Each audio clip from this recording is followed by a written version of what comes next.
Hi, all, and welcome back to A World of Bookish Adventures. My name is Shannon.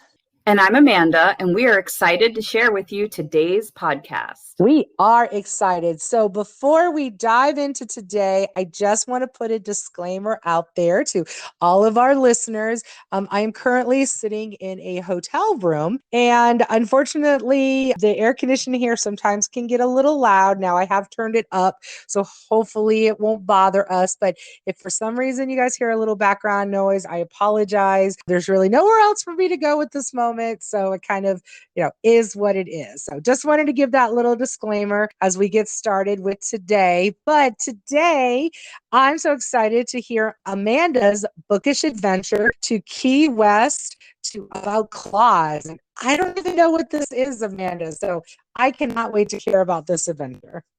So let me start by telling you a little bit about the book. So I'm sure you're shocked to hear this, given how I've discovered almost every other indie author that I've mentioned to you before.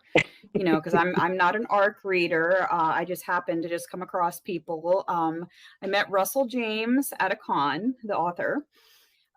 So I volunteer with a nonprofit called the Dragonwood Wildlife Conservancy. So every year we take our ambassador animals to the Orlando MegaCon to help raise awareness of endangered species, raise some money, and give people a chance to interact with some of these amazing animals.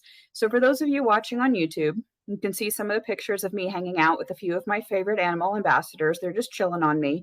And I'm going to say this because we never know who's listening. Don't try this at home. Do not touch wild bitey creatures. Just don't do it, please. So Amanda, I got to interject real quick because I didn't share why I'm at a hotel, but I'm on a work trip and I'm actually in Guantanamo Bay, Cuba. So really cool. If I could find something bookish here, I will definitely do a story about this. Absolutely. But the reason I'm bringing it up is Iguana Central here. You would be in your glory. They are actually a protected species on the island. I think today, I'll throw a couple pictures up on YouTube. Today, I saw at least 3 or 4 huge, just hanging out, enjoying the sun. I even bought a little stuffed iguana at the NEX today. So I just had to share because you went down there that I have been in your iguana heaven today. The animals, they're awesome, but don't touch the wild ones, please. Don't let them bite you because we do not need to have somebody write in and say, well, I touched the wild bitey things because Amanda said it's okay. Don't do it. So anyway, that was how I ended up at the con. And because we volunteer at the con, we get breaks, we get to walk around, we get to go, enjoy it, whatever. So if we want to do that, they're like, all right, you go take your break, whatever. So my favorite part of the con, having been to it, however many times at this point, is a section called Artist Alley. And one of the reasons I like is it's always changing. There's always different artists. People bring something unique. I've gotten God knows how many little unique, silly things from there, jewelry and whatever. So basically, individual artists just set up their tables and you can find anything from comics to jewelry to paintings to little clay things to, you guessed it, books. And on this particular day, I already stopped at another author's table and bought a couple of her books. And I had spent probably too much money at this point because, I had been there all weekend. So as I was walking away, the author, Russell James, caught me looking at his table. So I tried to look away, but he called me out and he said, I already saw you looking. So I was like, okay. So of course I have to go walk over and we start talking about his books. And he has like all different, different series he has out laid out. So he had brought, all the different series with him. So what I was drawn to in particular for Claws was the cover. So I know we're not supposed to judge a book by its cover. However, the design of the cover for Claws is basically a parody of the Jaws movie poster. So how can you not be intrigued by that? Right. So so of course I'm going to pick that up and see what it's about. So it's pick it up and I start reading the back and I'm like, all right, I think this is going to be my book, sir. Like, this is the one. Turns out that Claws is the first in a series of what is currently 3, and perhaps there will be more, but right now there are 3 of adventure stories that are set in national parks. So this one is set in the Dry Tortugas National Park, which is in the Florida Keys. And Shannon, if Jaws is about a giant shark, what do you think Claws is about? Ooh, I'm gonna say Florida Keys, claws. I'm gonna say either alligators or crocodiles. Ooh, okay. So for listeners, to be fair, I have not shown Shannon the book. Okay, so she did not get to see what the cover looks like. It is giant crabs. Crabs. Oh, Giant crustaceans. Think Moana size. Giant crustaceans. Okay. So it is just science experiment out of control, like just fun. Like I had, and it's a fast paced, easy read, like what you want out of an adventure story, like Indiana Jones type stuff. So it was a fun read, like genuinely enjoyed it, would absolutely go back for more. And plus, the national park setting, like I'm huge supporter, lover of national parks, think they should be protected at any and all costs. So I'm like, yes, make people love national parks even more, even if the giant crabs are not a real thing. Who cares? I was gonna say, So but I don't think there are crabs in the Everglades. well, I mean, it's salt water, so I'm sure there's got to be a couple, right? And I mean, their scientific experiment gone wrong, it could be anything. Okay, you definitely, we need to make sure that we are going to share the picture of this on our YouTube channel because I haven't seen it yet, so I need to see what the book cover looks like because I'm feeling vibes of like Attack of the Killer Tomatoes or like these Yes, B science movies where we're yes, seeing, like the rocket ship with absolutely, the string, and so that's kind of the vibe I'm feeling. totally. Oh my gosh, yes, that in book form, it was great. It is one of those like sit on the beach, read this type of book. It was great, so good. So if you need something fun to read, this is the type of book. If you're not looking for like, oh, I need, yeah, something really deep and reflective, intellectual, and you just need to give your brain some cotton candy, this is the type of book you want.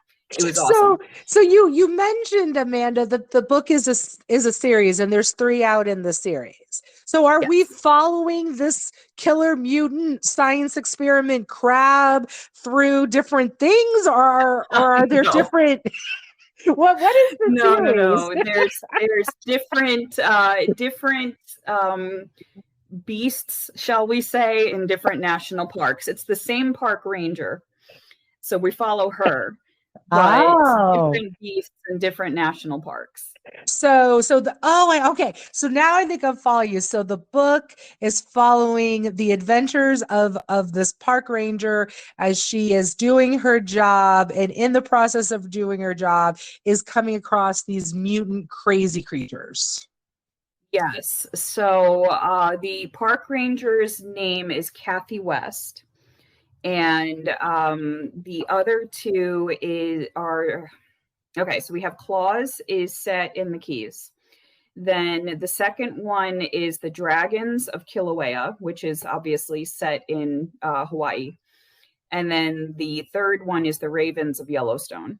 So mutant animals in different national parks. And you know what? I just realized I misspoke earlier. I don't know why you did absolutely say the Keys. So crabs and the Keys, okay, that's making more a little bit more sense.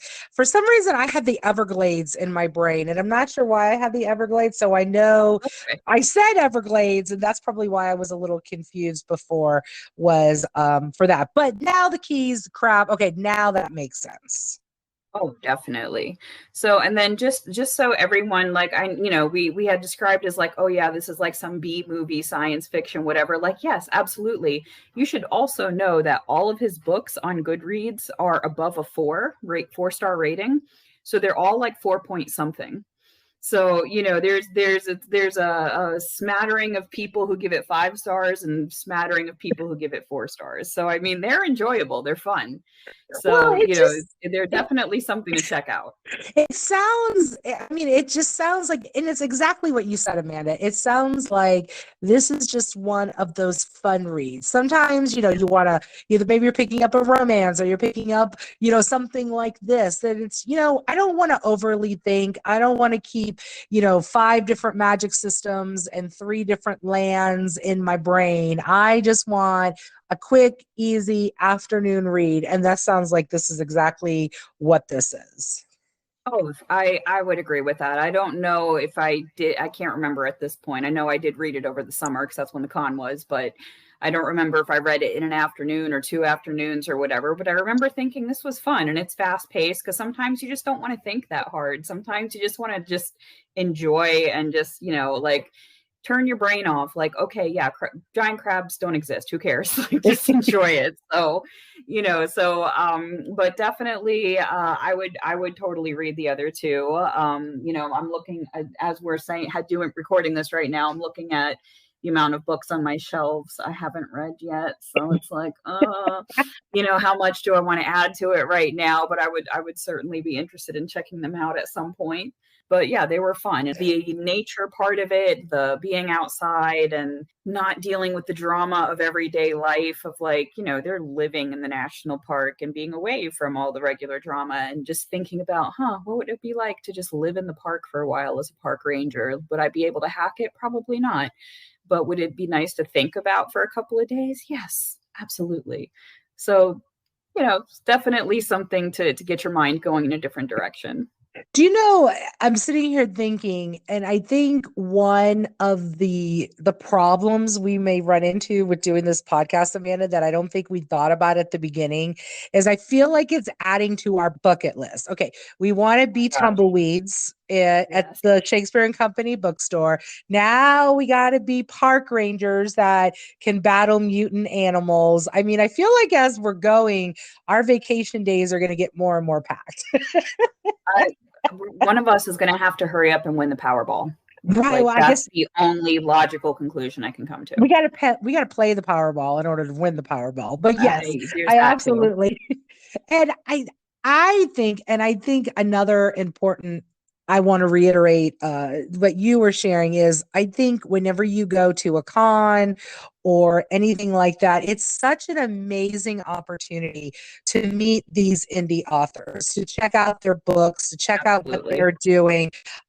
So often, I mean, social media is great, TikTok and Instagram and those other places and Facebook groups of learning about authors, but really getting a chance, like you said, to talk with him. You got to interact with him. You got to see the person and get to know them. And I think that just makes the book even more special.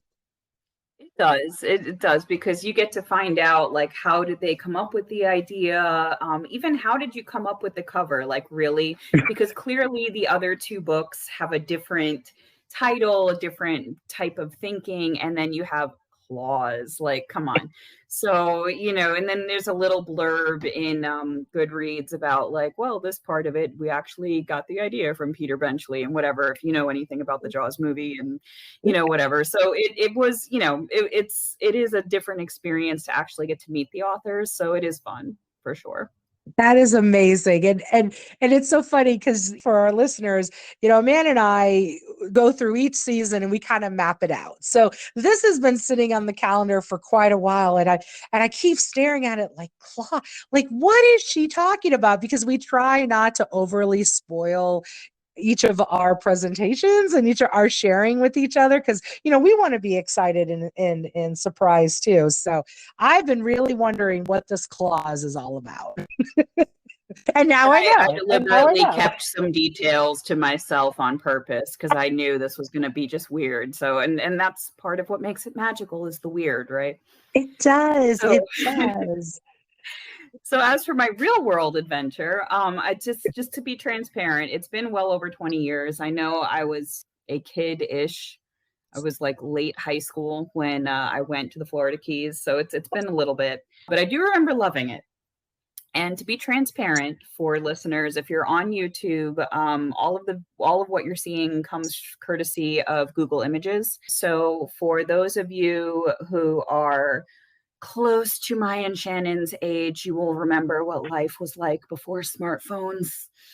We did not have smartphones when we were teenagers, so we had to use these things called cameras, and they had film in them.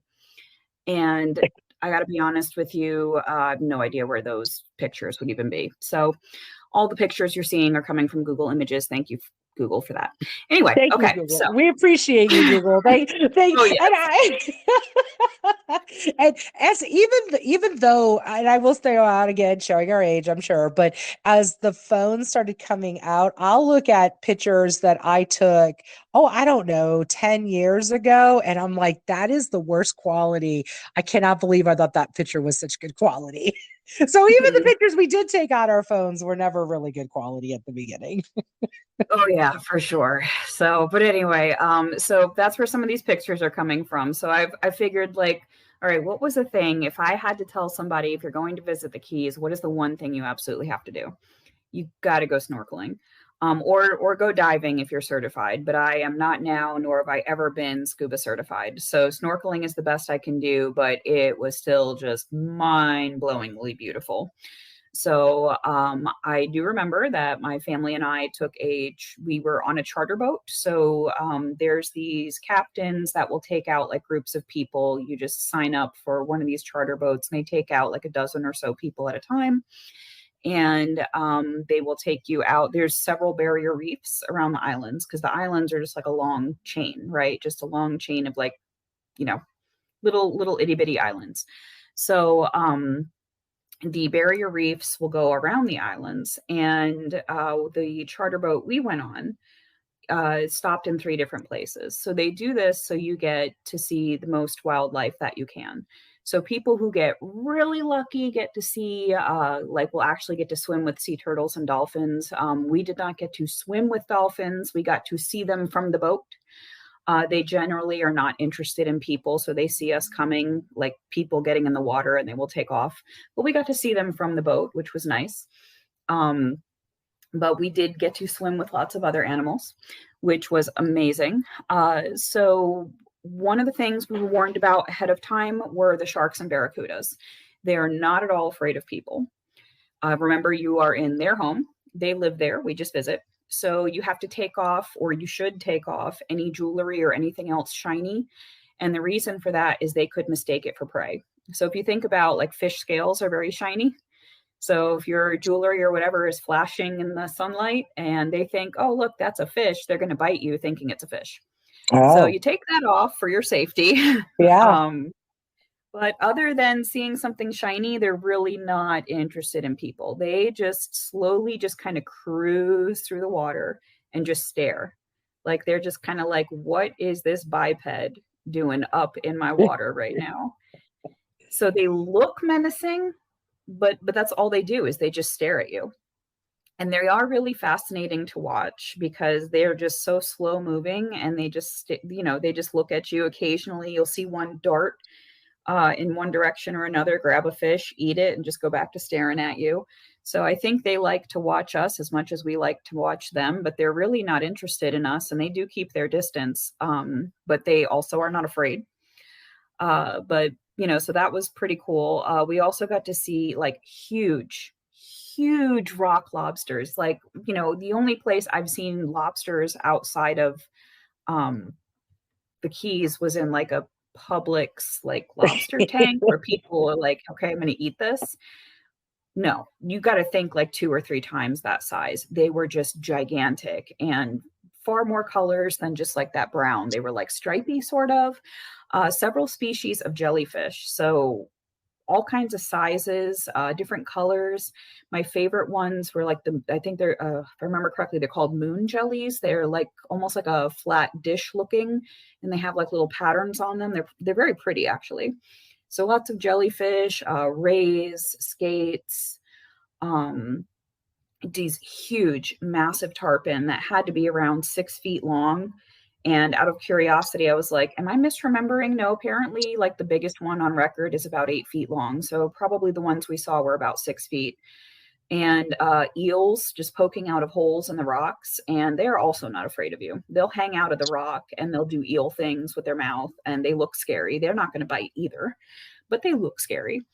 And of course, you have huge schools of fish of every possible color that are just everywhere. So you have angelfish that are blue, yellow. You have fish over here with stripes, and these other fish over here that are, silver. And it's just nuts, like just schools of fish everywhere. And that's amazing to look at because, as they're making their little schools in all these different directions, you could have one predator swim through and then they will all spread out. So that was pretty neat. And what was equally beautiful was just seeing all the different corals and anemones. So I remember thinking, because like at that time, the only place I had ever seen a brain coral was in a book, and thinking there's no way that's real. So seeing a brain coral in real life was really cool. Like, wow, that really does look like a brain. And they were, the corals were, and the anemones were all different colors. So they were yellow, purple, orange. I think there were even some red ones, if I remember correctly. So everything was really colorful. And that was 20-ish years ago. I have read that in recent times, due to climate change and the oceans getting warmer, there's been more coral bleaching, which means the animals are dying off and the colors are obviously going away as the coral animals die. So unfortunately, more sections of the barrier reefs are turning gray or white, which is sad and unfortunate. But at the time, the colors were very, very beautiful. So hopefully that will start to reverse as we start to take better care of our planet and our animals. And I hope if you get to visit, you get to see this amazing, beautiful underwater tapestry that is a coral reef, because it's just amazing. And then I have to say the most amusing part of this whole trip was a grouper of all things. So if you've never seen a grouper, they get really big. And there was this grouper that had become really accustomed to hanging around with the charter boats because it got used to people feeding it. So it would just hang out near the boats and just wait for the boat captains to throw food overboard. And it would just swim around and didn't care if people were in the water as long as it was getting fed. So it would swim by and you can just kind of pet it as it would swim by you. So at the time, I have no idea how long grouper live or if it's still alive and if they do, how big they get or whatever. But at the time, this guy was estimated to be about 60 pounds. So that's what the size of a golden retriever. I mean, the guy was pretty big. So, so in addition to his natural diet of whatever it is that grouper eats, he was also getting pieces of hot dogs. So because why not? So anyway, when he swam by me and it was my turn to pet him, I think he thought my finger was a hot dog, because as I reached out to give him a quick pet, he had my finger in his mouth and took a nice chomp down on my finger, took a second to realize that my finger was in fact not food, pulled his head back and started to swim away. So grouper don't have very big teeth, so didn't do any real harm or anything. But I'm pretty sure he was offended that I was not giving him a hot dog. He's like, wait, what is this? I want food. That is amazing. And like, it's no free petting. It is interesting, I love and I appreciate all that you just shared and all that beautiful nature that you got to see. And I think that's also a great book and a great point. And you kind of said this earlier, Amanda, that, there are so many books out there of this beautiful wildlife and under the sea and the coral and the oceans and such that, maybe you can't get to Key West, but you can, like you said, do a search, look for some books online, do some Google Images search, and be able to see all this amazing nature and what is out there for us to explore. So, so I think I may be doing some looking because I've been to Key West a few times. It's probably been a good 6 or 7 years since I've been back, and I did more land things. I didn't really go out into the water. So, I love your sharing because it's such a different appreciation for Key West than what I saw when I was there. Yeah, it's I know it's different than what you and I have talked about before, like the hiking and waterfalls and how much we love those things. But when my sister and I were growing up, we didn't have very much in common, but we both loved snorkeling. So that was usually the only way my parents could get us to agree on anything, was like, all right, we're going to go snorkeling, shut up. So that kept us happy. So that was something that we loved doing. And yeah, we should add that to our list next time you're here. We'll make time for snorkeling, and along with the tumbleweeding and everything else we're doing. I think that's a great idea. And again, I just think it just reminds us all that, you fell in love with this, this area and everything that you did, and then finding an author who wrote about the area. I think sometimes we can utilize books and the book settings for adventures and to going places. So I just think it's really cool that not only did you have such a cool Key West personal story, but the fun book adventure as well, that had to do with Key West. So I love how they overlap like that. Oh, definitely.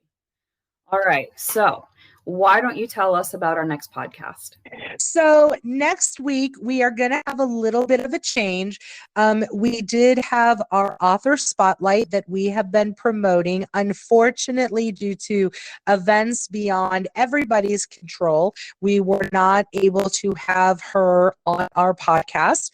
We still are going to share her book information and her social media information and where you can find her book. And we're hoping that in a future podcast we will be able to have her on. So we are going to replay our first indie author spotlight, Hannah James, and highlighting her book, Air Undeniable.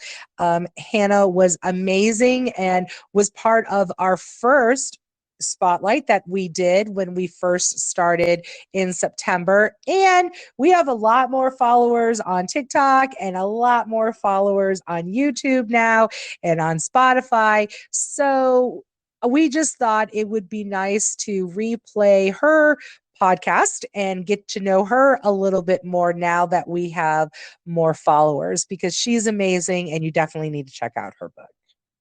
Oh, certainly. Yeah. So, okay. Well, that's a little bit of a disappointment, but hopefully she'll be able to make it on in the future.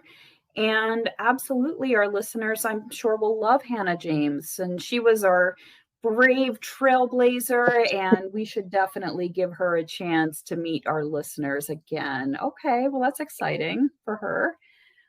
Okay. Well, thank you, everyone, for being a part of our podcast. We look forward to connecting with you each week. And as always, we invite you to join us on our social media pages, as well as to like and subscribe to us on YouTube and your favorite podcast platforms. You can find all of our information in our link tree.